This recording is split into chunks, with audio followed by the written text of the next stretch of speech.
Tess Blades. I'm a project manager at Libraries Connected. And so I'm really pleased to welcome you to this next session in our Microgrants project webinar series. So funded by the Arts Council England and delivered by Libraries Connected, this Microgrants programme has supported public libraries across 3 rounds, enabling them to test ideas and develop ideas for further funding bids.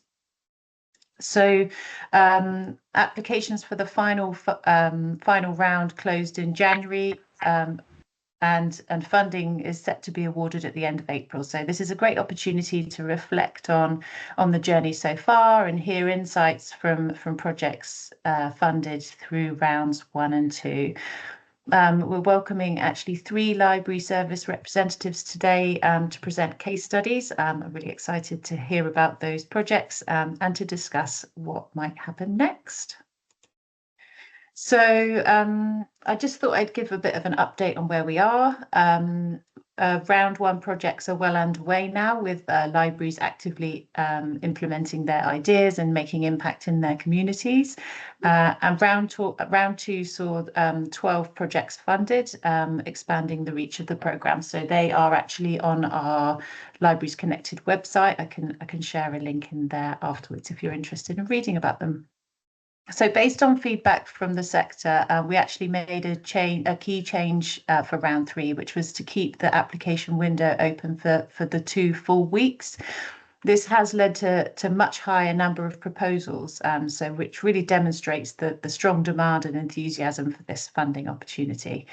The round 3 applications are now under review, and the review panel will meet on the 29th of April to make final funding decisions. We've had some really fantastic examples of how the Microgrants programme is encouraging creativity and resilience in libraries. So one of the round 1 applicants received feedback on their initial proposal and was really encouraged by the review panel to reapply. And they took that feedback on board, refined their project and resubmitted in round 3 with a stronger proposal. So that's wonderful to see that development. And another library service actually reported taking a different approach by putting a call out for project ideas, so that they could have one for each of the rounds. So all staff were welcome to provide an idea, to submit their ideas.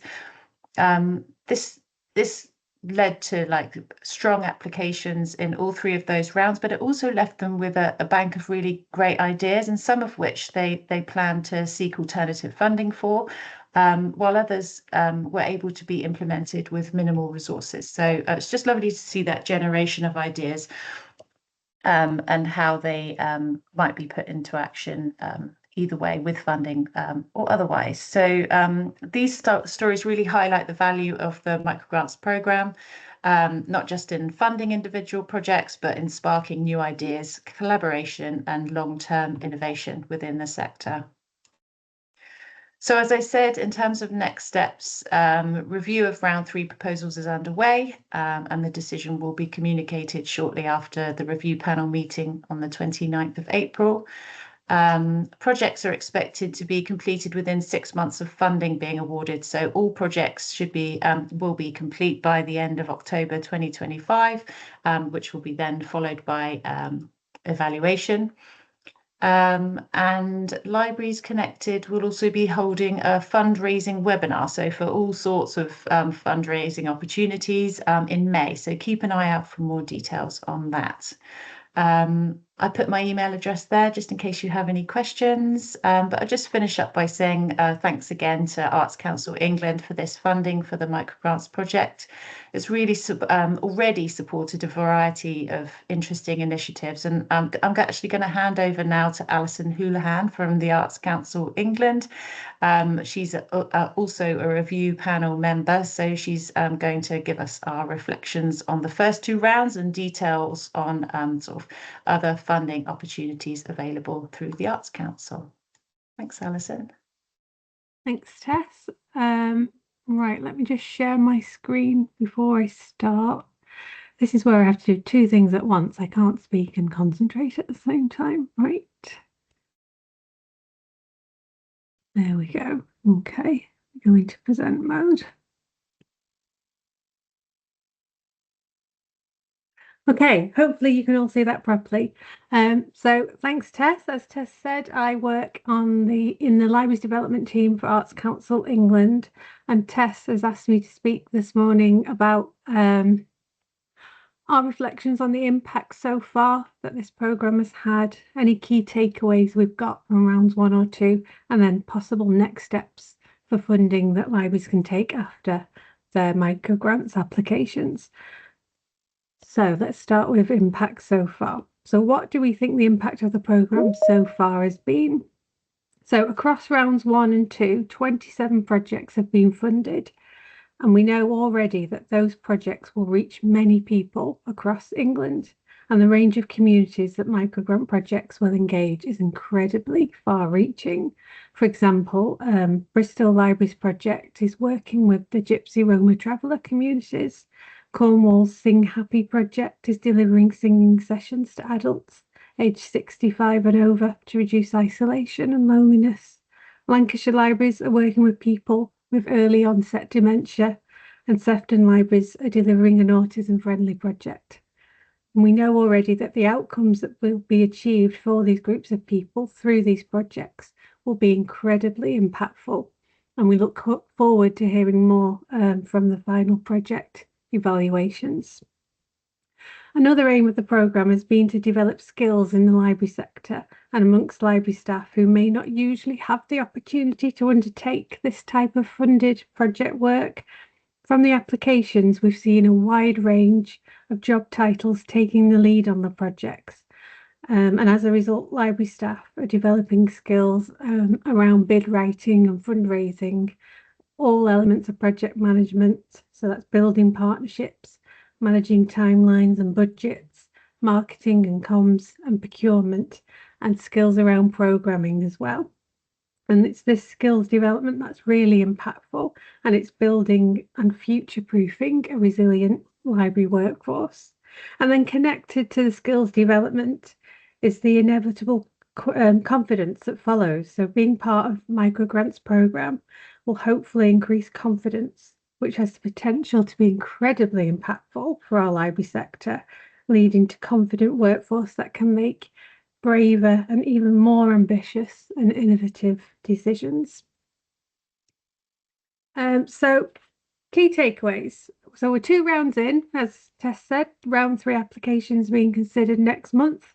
What are our key takeaways from rounds 1 and 2? Importantly, a key takeaway for us is that we can see the library sector continues to be a thriving, innovative and creative sector. Rounds 1 and 2 have seen projects that address all 4 of the universal library offers and incorporate the CYP and VIP promises. So for digital, there's Manchester's Forum Library in Wythenshawe that has a podcasting and music production project. Bolton's Digital Rainbow Table is a health and wellbeing project working with adults with additional needs. There's lots of reading projects, including Lewisham's Lending Library of screen-free audio players, aiming to engage children with reading and enhance literacy levels. And then under the Culture ULO, there's Nottinghamshire's Then and Now intergenerational project that will deliver photography workshops and will produce an art map of the local area. Another key takeaway for us is that libraries remain incredibly responsive to their local communities, and through microgrants, they're delivering work in their areas where there's a proven need for this work. So, for example, the I Can See Me project from Barnet's School Library Service is delivering school visits by authors of colour for children living in racially minoritized areas. Also, libraries are building community involvement, feedback and consultation into their day-to-day work. We can clearly see that it's no longer a nice to have or an add-on, but this is part and parcel of the work that all libraries are doing. And also libraries continue to be collaborative. There's lots of great examples of partnership working coming through the applications. For example, Northumberland are working with Newcastle University, Lancashire collaborating with the Alzheimer's Society, Bolton with Age UK, and Blackpool with Spot On Lancashire. And that's only a handful. There's lots more examples of great partnership working.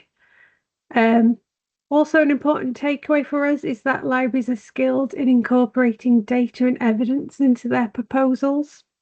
So we've seen some really excellent use of data, local and national statistics, corporate plans and strategies, and national research being used to inform projects and to provide an evidence base for those proposals. And it's clear from the applications that libraries are forward-looking, and there's some really good examples of projects that are considering sustainability. So how that project might progress after the current funding has been allocated. For example, looking at ways to maintain longer term funding through pots of money such as public health funds, or incorporating staff training and development into proposals. So Derbyshire have incorporated neurodiverse champion training for staff into their project to expand its reach and to sustain the project in the longer term. And then lastly, for us, we can see that having a panel of sector peers and experts looking at the applications has been really beneficial. And it's resulted in extremely helpful feedback for all applicants that hopefully they can build upon and take forward for future funding programmes. So what are the next steps? So you've applied for your microgrant over 3 rounds. You've received your feedback and your outcome, whether it's successful or not. You've developed those key skills and confidence, so you're brimming with lots of ideas. What can you do next? Well, one option is an Arts Council National Lottery project grant, which hopefully many of you already know about. So this is an open access rolling programme of competitive funding. It doesn't have any deadlines. Everything you need to know about project grants is on the Arts Council website, including guidance in different formats and information sheets. But briefly, just to go over some main points. So this covers funded projects that can last up to 3 years. The minimum ask is of £1,000, and then we group applications into 3 categories of up to 30,000, over 30,000, and major projects of £100,000 or more. And then each category has slightly different application requirements. Usually organisations that are not public libraries have to apply for projects that have a culture and creativity focus. However, public libraries can apply for projects that are focused on any of the 4 universal library offers. So health and wellbeing, reading, culture and creativity, and digital and information. And for clarity, we define libraries as any library that is part of a local authority's statutory library provision. And once we've got those applications in, we assess them looking at 2 criteria. So how does that project make a difference, and does it have achievable outcomes? And then just to give you some examples of recently funded library projects. Worcestershire's Memories and Me project was funded last year, and that's supporting families within communities who've been impacted by dementia. And West Sussex's Library of Possibilities and Wonders project, which is a virtual reality, augmented and mixed reality project. Applications are through our portal, which is called Grantium. Hopefully a lot of you have already used that. But importantly, the one thing I did want to emphasize is if you have a project that's ready to go that requires funding, or you have an idea that you think might work for project grants, but you're not quite sure, please do make contact with your relationship manager. They really are the experts on project grants, and they'll welcome having a chat with you. So I've just now got a short video to show you that we made with Cornwall Libraries early last year about their project grant funded Cornish Caretakers project, and this also includes some advice that they would give to libraries considering applying for a project grant.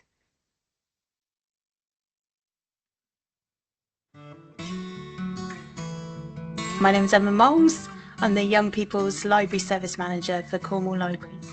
My name is Edward Rowe. I'm a writer, director and actor, and I write and appear in The Cornish Caretakers.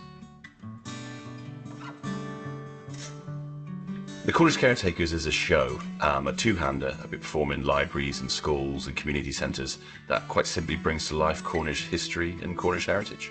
We decided to have a look at if we could tour a high quality production around all of our library sites and invite schools into those spaces to see the quality of the production, and to have some fun and to learn some things about Cornwall. Shall we open the box? Yeah! Are you sure? Yeah! Are you sure? So it was 24 of our partner libraries involved, as well as our Cornwall Council, education and culture colleagues, who helped us on lots of elements of the tour, including which schools we should look to engage with, which would benefit most. We then partnered with those schools by contacting them and inviting them to this VIP performance, if you like, at the library, and we got fantastic feedback from that. I brought together a couple of great local actors and a wonderful director called Simon Harvey, who's an Olivier Award-winning director. So what's fantastic is these children are seeing quite experienced actors with amazing CVs and a fantastic director. They've seen a really great piece of 25-30-minute theatre, but they don't care, and quite rightly they don't care, who's behind the show. They're just delighted to see something great. We wrote a book based on the show. The children got a special library card every time they came to see the show, and they brought that library card back into the library and they got given the book for free. And by doing that, we hoped that that would increase the engagement of those children that hadn't been brought to the libraries by their families necessarily, and we could just increase the reach in those areas for those children that would get the most value out of their libraries. We definitely encourage them to come in and hang out in a library, and it turns out that libraries are pretty awesome spaces. They're not just for books, but for community events, for Lego nights, for gaming nights. Libraries are just so much more than someone to get a book. There was a kind of incidental effect of those people that were in the library anyway, because none of the libraries were closed for this event. There was lots of noise, lots of laughter, and people were naturally just stopping to watch and coming in off the street and watching the performance. It enabled us to help to spark the curiosity and creativity of children within our libraries. It also enabled us to offer a really high quality production that children wouldn't normally have had access to or been able to attend. We couldn't have done that without this funding, and we really feel that was valuable. And we also gave away a book, which we really deliberately tried to target at those potential reluctant readers. We think it really appealed to someone that wouldn't normally, a child that wouldn't normally pick up a book naturally and read it for pleasure. Something I'd like to do again is go back to those communities that are harder to reach, maybe the ones that are isolated in southeast Cornwall or on the Lizard, that maybe don't have access to a library as easily as, say, Redruth or Helston, and go back to those communities. And if there isn't a library in that village or that town, take one with us. Don't underestimate how long it takes to actually physically put the application through Grantium. And also I would suggest do the work in a Word document and then copy and paste over. We had some really brilliant conversations with our relationship manager. I would 100% recommend having that chat, because it was invaluable to work out where the priorities aligned between the Arts Council and our local authority. I'd say the biggest tip for other practitioners making similar projects is to probably be flexible, roll with it, be prepared to change quickly. But yeah, really great. We got a really quick decision, got the money quickly. Yeah, fantastic. Can we have more, please?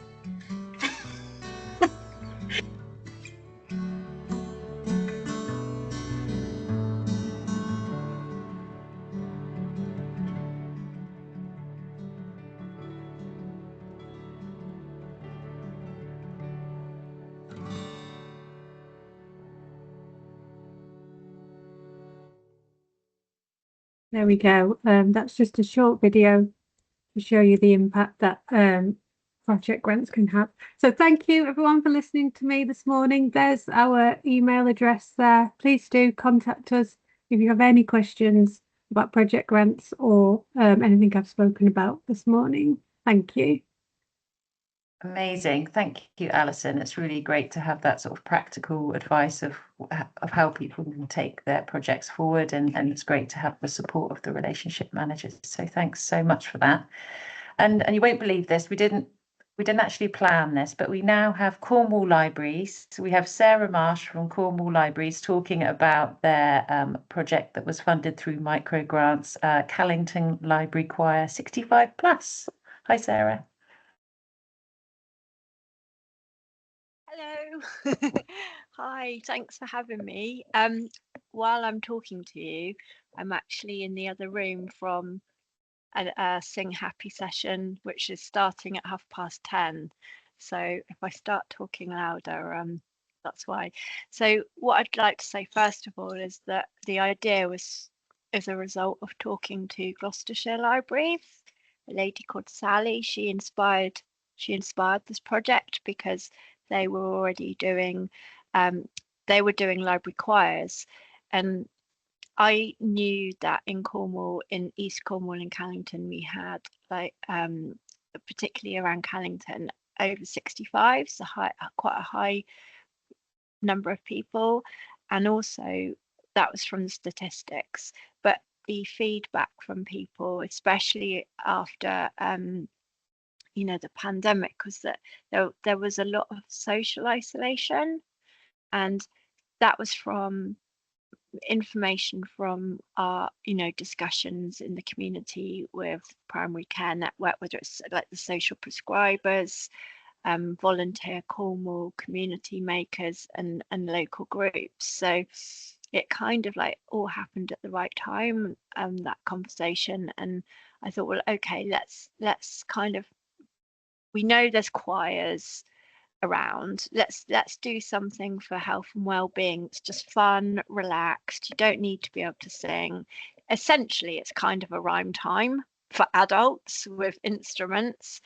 And yes, so what we did was I spoke to the staff who work in Callington Library, who are really, really positive about it. And we got together like a little working party with people in the area, Volunteer Cornwall and social prescribers and the staff. And we sort of planned, what do we need to do? How are we going to do this? And I was told about a music therapist that ran some sessions in a nearby town where there were more events happening, because there's not much happening in Callington. And I went and watched her, and she was so engaging and so wonderful and could read the room. And I approached her and said, if we get some funding, would you be interested in working with us on this? And she was. And so it was sort of like looking at, how are we going to market it? How are we going to promote it? We know there's a need. And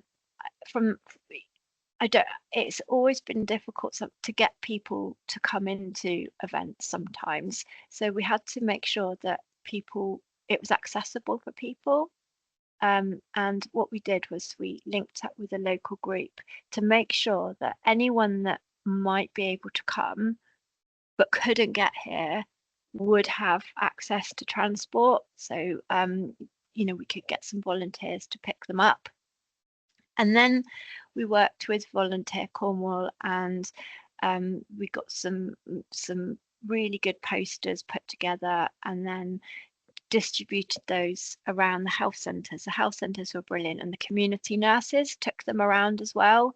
So we thought, put them in the local post office, and that was actually, jumping forward, really interesting, because the first session we had like 21 people turn up, and we asked everybody, how did you hear about this? And a couple of people had heard through Facebook, but a lot of people had actually seen it in their local newsagents, in the health centre. So that was actually, interesting to find out how people had heard about it, and word of mouth as well. So we have these sessions fortnightly, and the lady, the music therapist, she comes in and it's for an hour and a half, and she does some tongue twisters, and then we do some singing, and then we have a break. And we did get a couple of volunteers who come in and help do the teas and coffees, which is really good. But the most important part of it is the chatting in that break. So everybody sort of sits around, and there's been some amazing relationships that are formed. And so the difference that it's made is trying to document the information that we've tried to capture is verbal feedback. So any particular conversations that we've had, so the difference it's made to their lives. So one lady, she had been seeing a social prescriber who'd recommended that she come, and she said that she'd been feeling really, really, really low for a long time, and that this was the highlight. You know, she looked forward to coming because she didn't feel pressure, and it was just easy to be here. And actually, I'm looking through into the room now, and the room's got these like painted windows. They're not glass, you know, that they're beautiful, all different colors, and the sun's coming through, and it's creating like a rainbow of color in the room. So it really is like a happy room as well. And that, yeah, so the comments, and also the repeat people that come every time. So we've been documenting that, and the friendships that have been made. So also we've tried to tie in with some of the sessions other partnerships that might be appropriate for that group. So like add it onto the end. So you know, whether it's other local groups, so that we get to actually share what else is on in the community that would benefit those people, or any like do you need any extra, are you making sure you get all your benefits, or you know, help with heating, or anything, you know. Sometimes we do that, not every time. So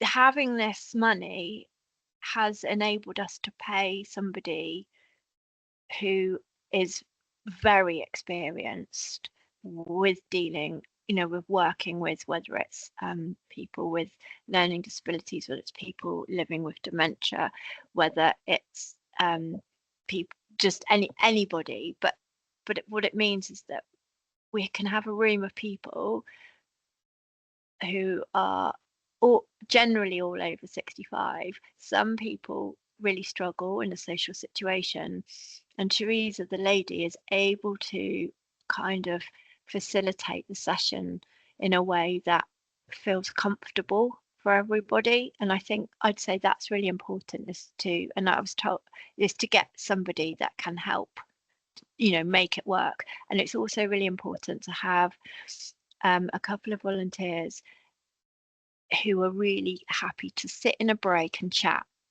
to people, and sort of make people feel involved and included. And I was really surprised how important the cake's been. Like, it's actually been like really important, the type of cake we get and the quality. So it's like, okay, what's everyone's favorite cake? Let's get that. And yeah, that's just been really fun. So health and well-being, universal library offer its hit, absolutely.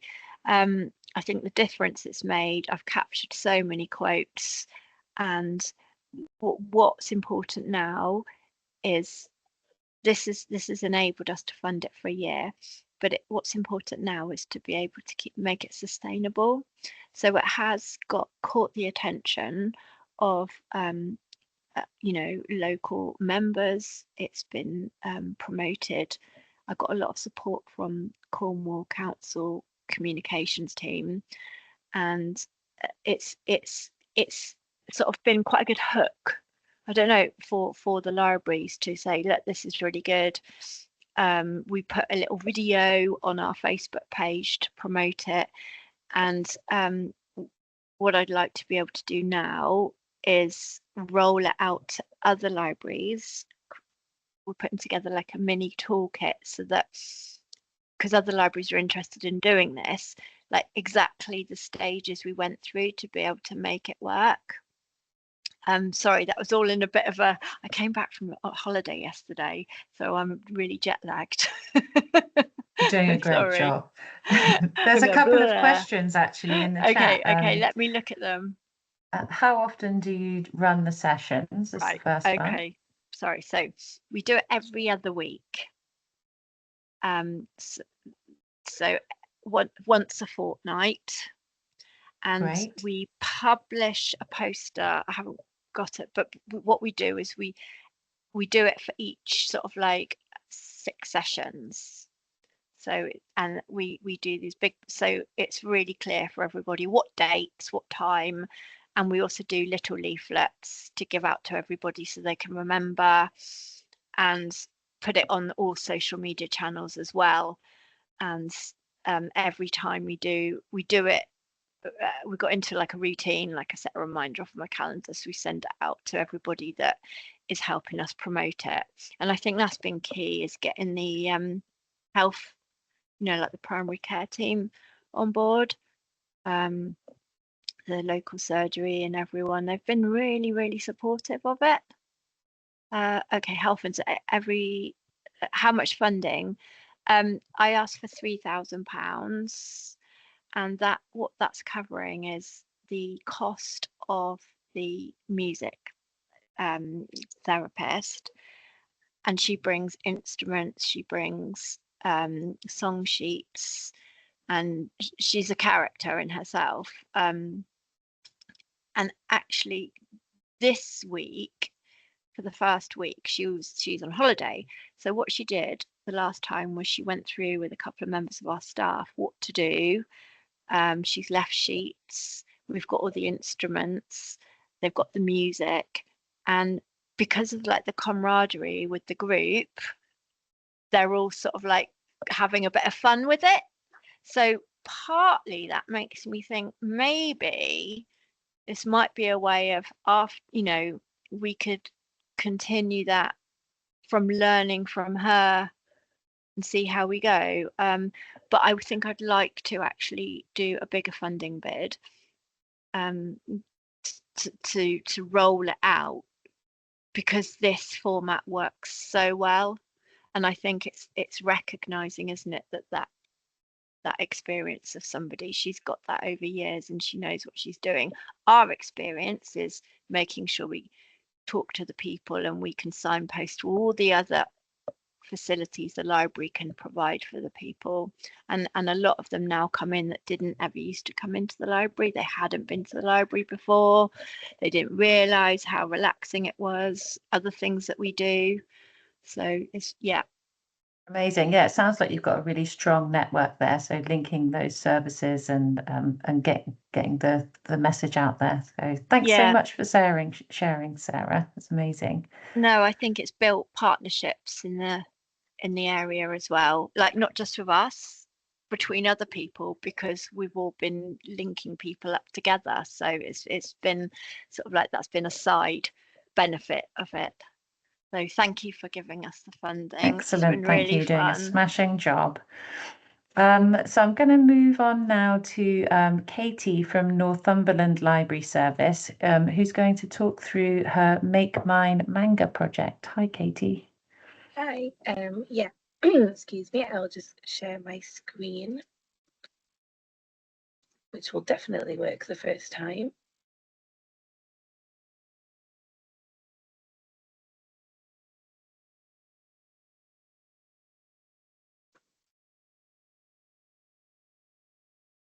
There you go, Alison. It is very hard to do 2 things at once.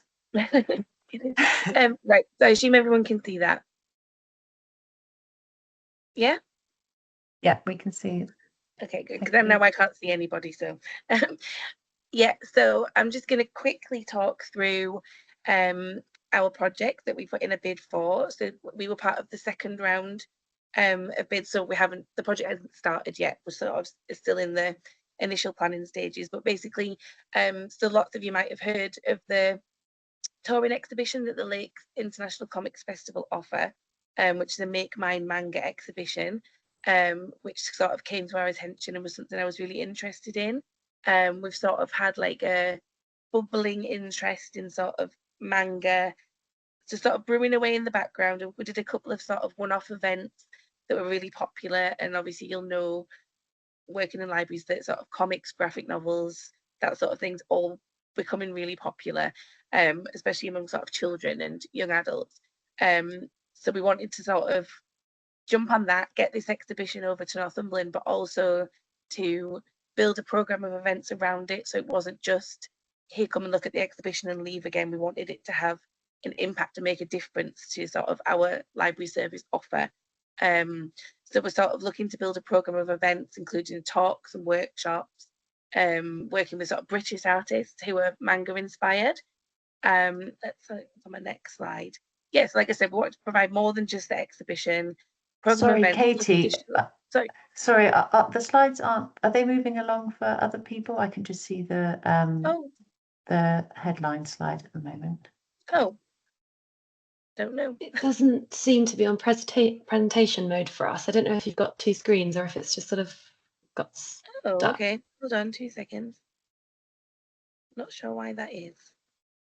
It's moved along now. It might be because you're sharing. Well, I think if you were to press again, it might not work. It might be because you're sharing sort of not a whole screen, if that makes sense. You're just sharing the presentation itself. Okay.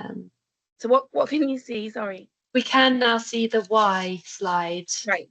Okay. Yeah. Is it in presentation mode or just in PowerPoint? No, just in PowerPoint. I'm just going to leave it like that. So I don't. Okay. Sorry. I'm just going to leave it like that. Okay.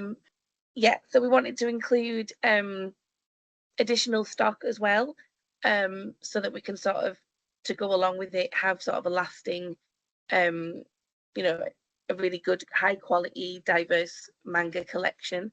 Because it's important. We wanted to sort of recognise the importance of promoting that reading for pleasure amongst young adults, because, you know, you'll know from working in libraries, teenagers and young adults, there's a bit of a sort of a gap there. There's a drop off where they tend to stop using the library. And if we can sort of tap into something that they're really interested in, then that's kind of what we wanted to do. But also not just provide the exhibition and provide shelves full of manga. We want to also address those gaps in staff knowledge, because obviously, you know, not all staff are familiar with manga as a format, familiar with sort of the skills involved in reading it, how to recommend it, especially how to recommend sort of the child friendly as opposed to the adult content manga. And we hope that this sort of additional sort of training we'll do for staff will also extend into schools, and training for teachers through our school's library service as well, so they can start to use manga in classrooms. So just a little bit on how we're looking to evaluate this. I plan to run some focus groups before and after the exhibition, so we can kind of gather that view of how libraries are perceived, how manga's perceived, and how they're sort of perceived together, the relationship between them, so we can kind of, by doing it beforehand and doing it afterwards, we'll hopefully see a difference, because it's all about kind of changing that perspective of what a library is. It's not just you know, an old building full of dusty old books. You know, there's something relevant for everybody there. We'll do sort of the standard things like monitor the numbers of visitors to the exhibition, to the talks, to the workshop. We'll have sort of informal methods of feedback, questionnaires. We'll have some sort of visual engagement boards as part of the exhibition. You know, hashtags to use on social media, that kind of thing. We'll monitor the loans of the stock, the existing stock, as well as the new stock, monitor additional library membership numbers and sort of the data within that, sort of the age demographics and things like that.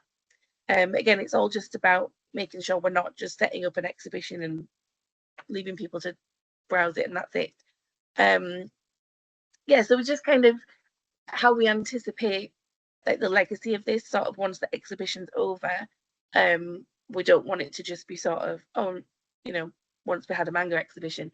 I think I said before about having our sort of a really strong, diverse, high quality manga collections and staff that really know those collections really well. Hopefully introducing a few manga champions throughout the library service. who know that collection inside out, who can immediately say, I know what manga's gonna, what manga's safe for your children to view, safe isn't.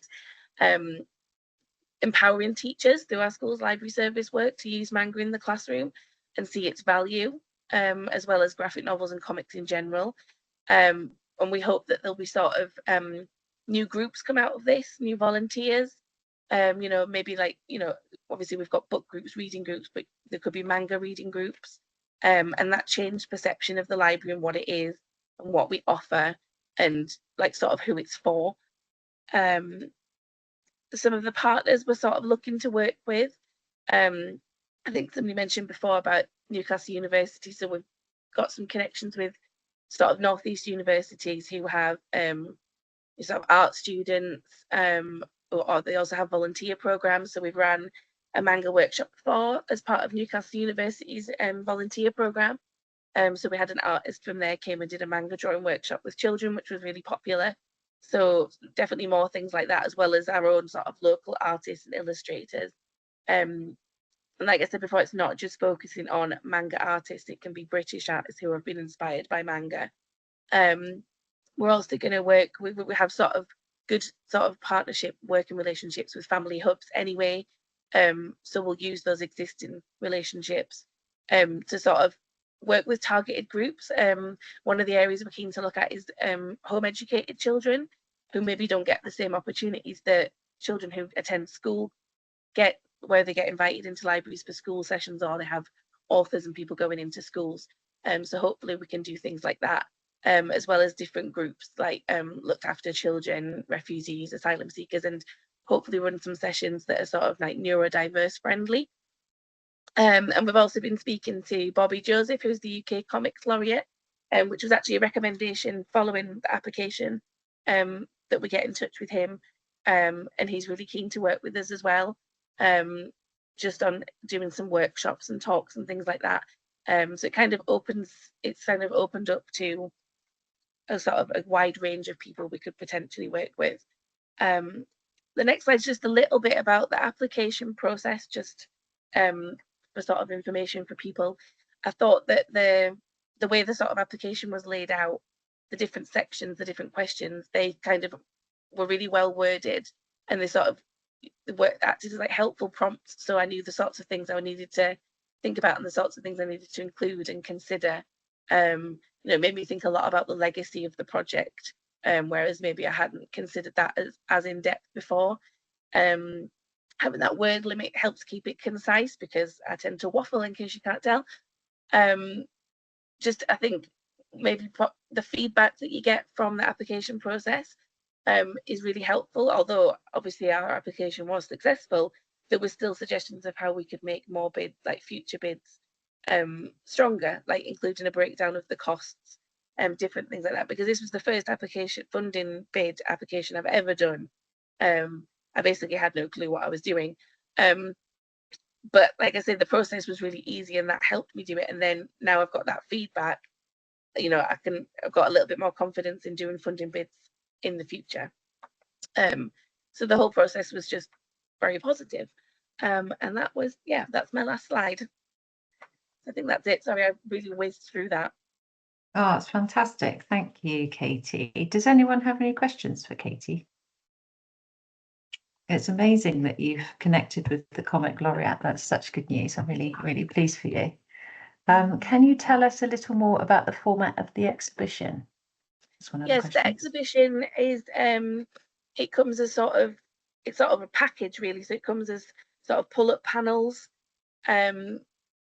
showing telling the history of manga, and the history of different manga artists. And there's like a photo prop wall for interactive photos and things like that. If you go on the Lakes International Comic Festival's website, they have some pictures of the exhibition in situ. I think it's in Manchester or Bolton, I think it is. So you can kind of get an idea of what it is through that as well. But it's the setup of it's quite flexible. But like I say, we wanted to do more than just have the exhibition there. Thank you, Katie, and thanks so much for sharing today. So finally, and quite timely actually, we have Nikki Grigg, who is coming to talk about the World Book Day costume swap. Hi, Nikki. Hello, thank you for inviting me. Although I've been involved with the project quite a lot, I wasn't involved at the start. So my partnership manager is away today. So some of what I'm going to say is her words. So bear with me. So the idea for the microgrant, it came about a year ago. We started having the Lincoln Sustainable Fashion Forum doing clothes swaps at Lincoln Central Library.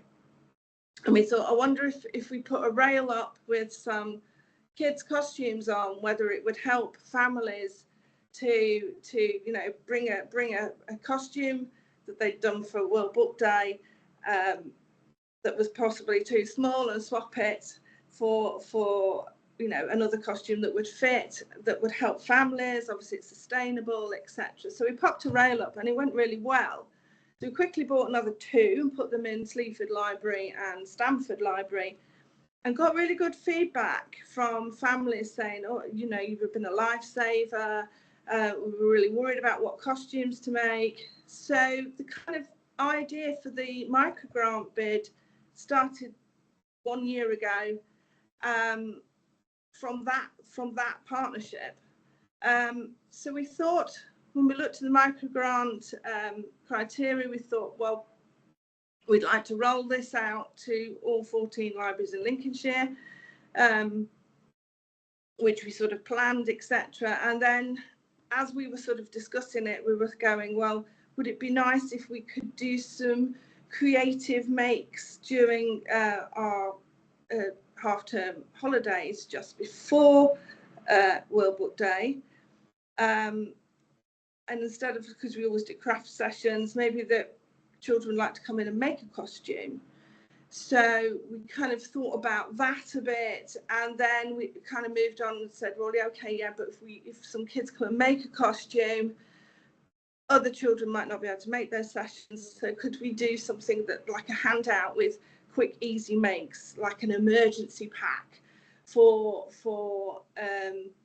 families to take away? So the night before, when the kid reminds the parent that they want to go as Benjamin Bunny, and nothing is in the house, we've got some ideas there that they could go, okay, we can use this from the house, and they could take it away and quickly come up with something. So those were the 3 premises we went with. So the rail, the costume, create a costume in the libraries, and the emergency pack. So that's it in a nutshell. So that's what we did. Nicola's done a bit about the application process. So excuse me while I go into someone else's words. So the simple project was 3 distinct elements. Structure in the application was relatively straightforward, although she did find the strict word count quite challenging. She also said the key milestone section allowed us to map up the steps and link back to the demonstrating needs section. I have no idea what that is because I didn't do the bid, but I'm sure you all know what that is. Conversely, it was a simple project, making sure we built in mechanisms and opportunities to collect data. We needed to demonstrate its success. Took a fair bit of thinking about, but we worked it out. And the idea of the project stemmed from something quite organic. So I think she found it very difficult to quantify to the people who were looking at the bid how well these 3 rails had gone, because obviously we had nothing sustainable other than feedback from the public and some social media comments. But anyway, the panel sort of must have seen it and thought, yeah, it's got some longevity, so we went with it and got the grant. So then it got handed to me, so now I could be a bit more involved. She wanted me to come up with some costumes, so I got a little working party together, frontline staff, and we tried to come up. We did a lot of internet searching, a lot of talking to mums, a lot of remembering when we had children ourselves and what we'd come up with for World Book Day. And we came up with 4 costumes. So the Hungry Caterpillar, obviously for our younger members, our key stage ones. We did the golden ticket, which got turned to gold ticket because apparently golden ticket's copyright. So there we go, but no one minded. And Charlotte's Web and Billionaire Boy. We wanted to make sure that the costumes that the kids created were instantly recognisable, so that we weren't. We kind of contemplated doing costumes that were, had a backpack, but what character was that? So they had to be instantly recognisable. So having got the ideas of the 4 costumes we're going to try for, I then made some prototypes. I've got Charlotte's Web here, just so you can just, there we go. And it had a spider. That took me 3 hours. So I thought, this is not going to work. Yes, so we had to kind of modify and bring down our expectations as grown-ups, let alone children, to make some costumes that were really quite easy for people to make. And also then I had to cost it to make sure that after we bought the rails, with the money that we got left, we could come in on budget. Discussed it with our managers and team leaders. They quickly told me they wanted to do 40 of each create session, and this was how many children they had at their craft sessions, and I had to bring down expectations. The costumes are quite big, so space, there's no point trying to get 40 children into making Hungry Caterpillar costumes or Charlotte's Web costumes when there's no room. So I quickly sort of said, and we can't afford it. So those expectations were brought down. So most places at each create session were doing between 10 and 15 children. Made sure that all the costumes were safe. So if you've seen, it was made out of the Charlotte's Web's wadding. So is it fire retardant? The caterpillar was on a chain around people's necks. Could it be pulled and safe releases? So all of those sorts of things came into sort of factored into what costumes we decided to go for. Having planned that, I then had to do some workshops for the guys that were going to deliver this, because it's all right being given the ingredients and a picture, but actually making it is a different thing. So I was able to upskill staff by doing some workshops. They came along and they made all 4 costumes themselves, and we had some really good fun, and other people had ideas. Sometimes it was like, oh, can we do this? Can we use this differently? Which was great, because the costumes kept evolving, so they were easier and easier for children to do. So that was that. So we went and delivered those sessions. We had to think quite carefully about how to deliver them, as in, were they bookable or not bookable? So normally we have drop-in sessions. So because there's such a limited number, sort of 10 to 15, we decided to do bookable sessions, which I'll talk about a bit further in the legacy. And then we turned to the emergency pack, and I think, Emma, have you got a couple of slides? So again, the guys worked. There we go. So there's our emergency pack. There's just a few. So that's the Beatrix Potter. So from when we were thinking about what costumes to do, we'd actually come up with some quick ideas for families to do. And we're very lucky that we've got a marketing team and a design team who were able to put together this pack. So we've got 101 Dalmatians. They've got dinosaurs for Harry's bucket full of dinosaurs, so that families could take home and they can just cut them out. And and also on these packs, you'll see that you can't see very clearly, but there are also other further reads that kids might be interested in for them to take. So if you go back to the first one, it's also can you, Emma, go up to, there you go. So there's our rails, and those are the posters. They're absolutely fantastic. So we worked with, as I said, the design team, and then the PR team that we have did lovely press releases, and it went a bit wappy in Lincolnshire. So whereas we're normally, I don't know about you lot out in library lands, we're usually quite ignored. We put a lot of press releases out, tell people about the exciting things that go on in libraries. For some reason, this caught the imagination of everyone in Lincolnshire, including Look North. So that's our local BBC Look North.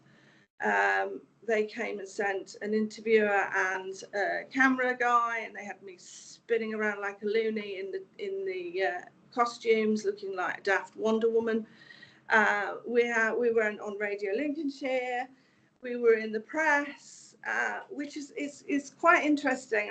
And we had to think really hard about what was the hook. Why did they suddenly think this was such a great thing, whereas they had ignored other projects that we thought were fabulous too. And we just think that it was very relatable to a lot of their audience. Families struggle sometimes to come up with costumes, and actually the coming up with costumes takes away the wonderful part of World Book Day, which should be about books and about reading and pleasure. So we don't know, but we certainly had a huge amount of press out there.